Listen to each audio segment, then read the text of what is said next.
A drastic change just this week from extreme to even worse, if that's possible. Water everywhere, but not a drop to drink. At least that's the case in California, a state that has been experiencing a major drought. 75% of the state is in an extreme or exceptional drought. 58% of California is facing a severe drought. All right, not a lot of rain or snow on those maps for California, and that is not good, with the state in its worst drought since 1977. In parched California, the likely return of El Nino is raising hopes shrinking reservoirs will fill this winter. A drought is a fact of life in California and the western United States. A drought occurs with much greater frequency in the West, and no portion of that area has been immune in the last century. Experts say a drought occurs about once every 10 years somewhere in the United States, and they are believed to be the most costly of all natural disasters because of their widespread effects on agriculture and related industries, as well as on urbanized areas. One of those droughts could cost as much as $38 billion. But what's happened over the last few decades is a lot of the infrastructure that was built, designed, and in place to be used and paid for by taxpayer money is now being used to divert water away from us, and it's not being used the way it's supposed to be.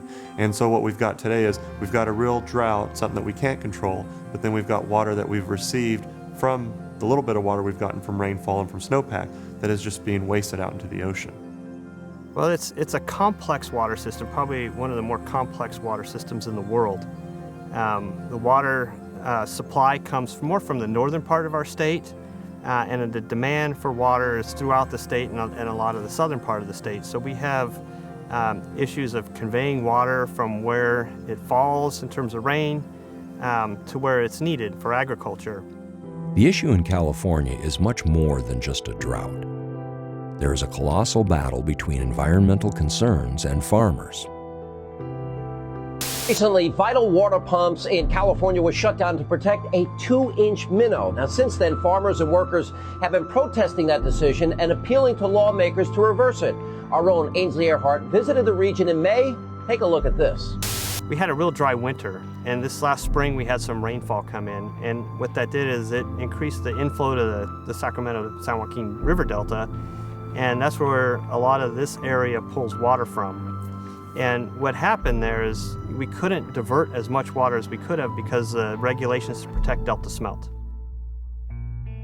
We have two levels of problem. First is Mother Nature just wasn't very generous to us. You know, she didn't give us a lot to work with.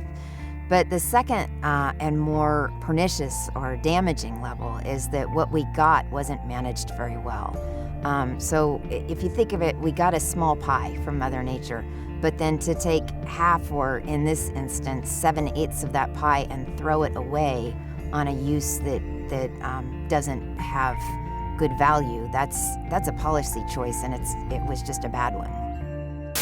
For more information on how you can help, please contact Protect the Harvest at protecttheharvest.com.